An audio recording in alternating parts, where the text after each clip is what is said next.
Get away from her, you bitch! Good evening, folks, and welcome to the Horror Corner. I'm your host, Sean Patrick Erschen, and this week we are taking a look back at the beloved classic of sci-fi and action, Aliens. The sequel to Alien from 1979. This time around it's directed by James Cameron, the master of sci-fi and action. And this is certainly one of his greatest achievements in film. And it's definitely one of the greatest sequels of all time. I don't think many people would argue with you on that fact. And it's debatable whether or not it's better than the original Aliens, but a lot of people do like it better than the original Alien. Me personally, I always loved the original, you know.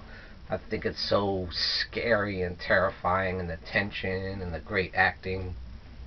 And this has a lot of that too. And obviously there's more aliens, so there's a lot more action and more firepower and things blowing shit up, and it's crazy. However, I do feel some people get a little misconception that it's non-stop action through the whole movie.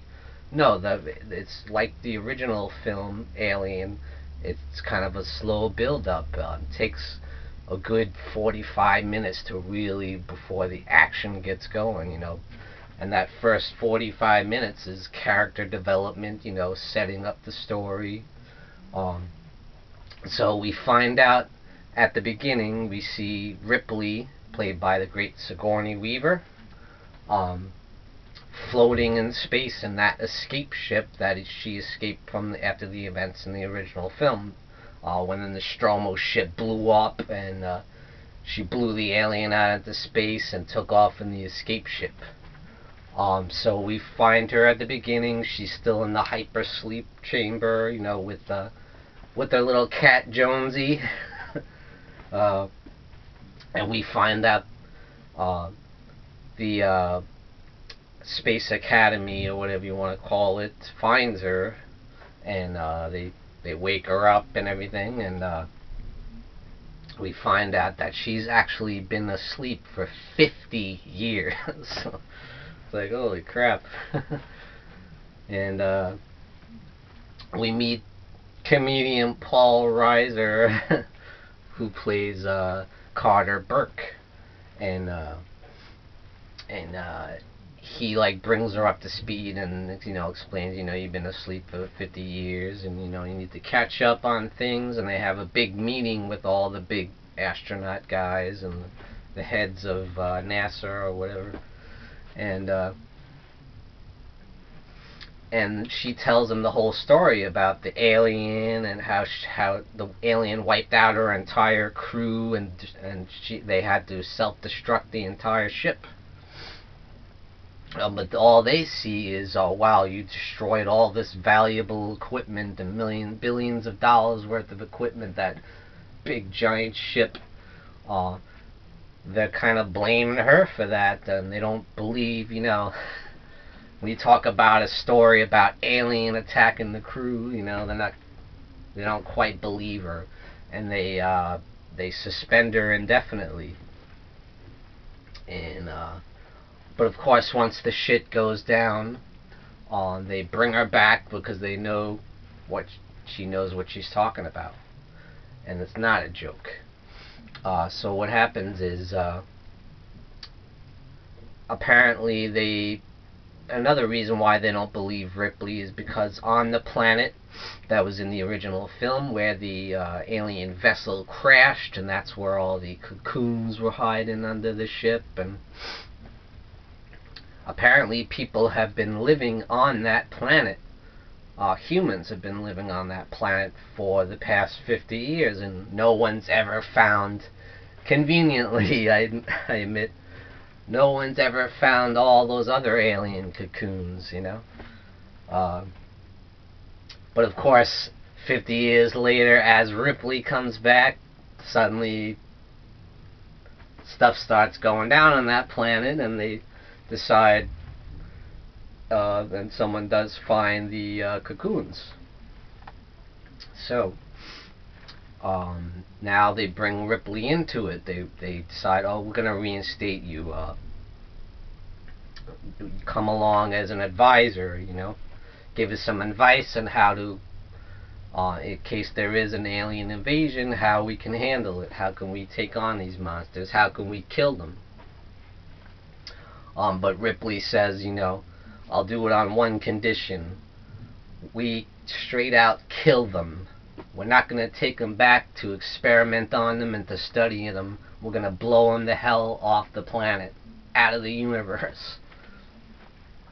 And then, okay, they say, okay, yeah, we make that deal, that's the plan.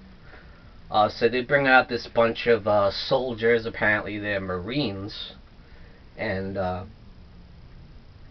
you know, that's where they kind of incorporate, you know, almost like the classic war movie where, you know, you got all these badass soldiers and Marines, and a lot of the camaraderie between them, the witty banter, and you got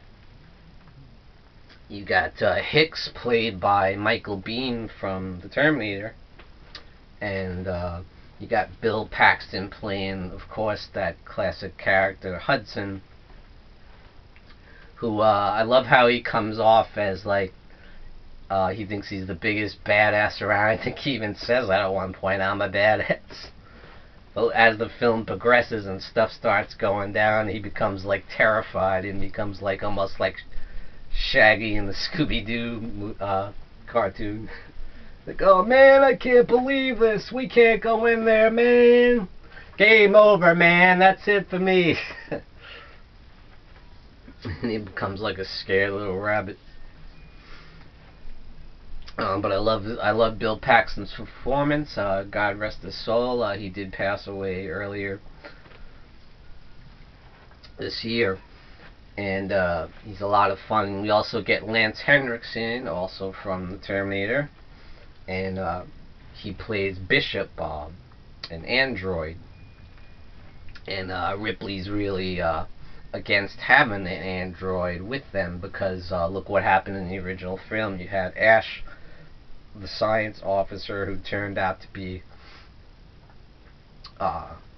evil, you know, and tried to, I mean, he wasn't exactly evil because they did program him to take the alien back and to study them.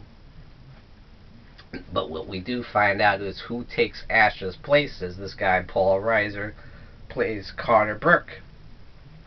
It turns out he's like the Ash character. He's the one that wants to take the aliens back and study them and learn about them and learn of their intelligence. But Ripley obviously wants no part of that. So he does betray them, and once the aliens are released and they start attacking everyone, and when action really goes down, it gets really intense. And they all got the big, you know, laser guns and the big flamethrowers, and you get all kinds of great action. And the aliens are everywhere, and it's awesome. So it's a lot more action once the aliens are found out and they attack. It gets really intense. And of course, one by one, it becomes like the original Alien. One by one, they all get taken out, except Ripley, of course. Ripley's left alone to save the day, and she gets in this big forklift thing to take on the giant queen alien. So yeah, that's another thing. We find out that the queen is the one laying all the eggs, and we see this big huge thing where it's almost like a factory where the queen is laying the eggs and they're all in the cocoons are surrounded, you know. It's pretty awesome, and man, the queen is huge and looks so badass, like, let me tell you. It's a monster. It's like a giant monster alien.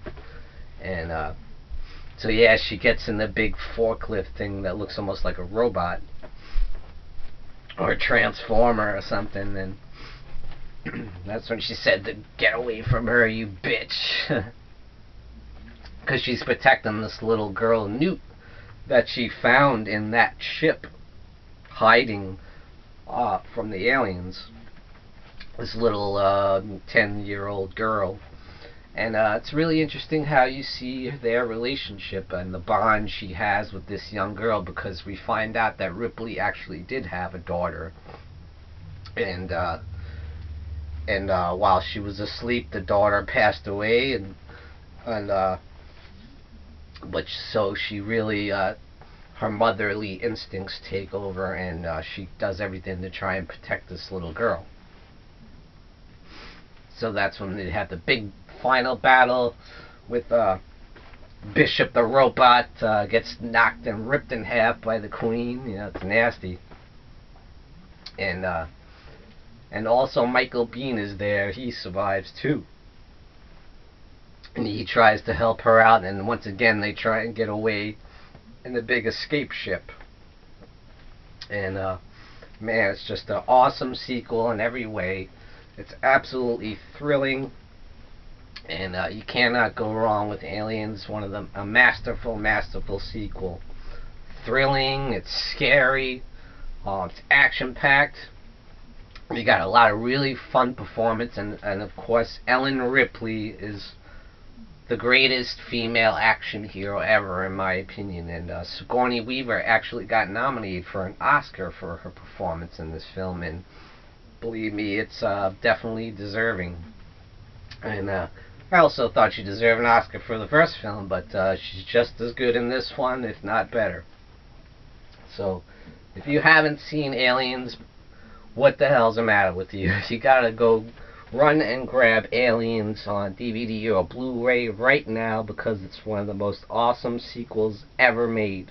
Directed by James Cameron and starring Sigourney Weaver, Michael Biehn, Lance Henriksen, Bill Paxton. An amazing cast, an amazing movie. I give it 2 devil horns up, and thank you for joining me, Sean Patrick Erschen, in the Horror Corner. Tune in and stay scared.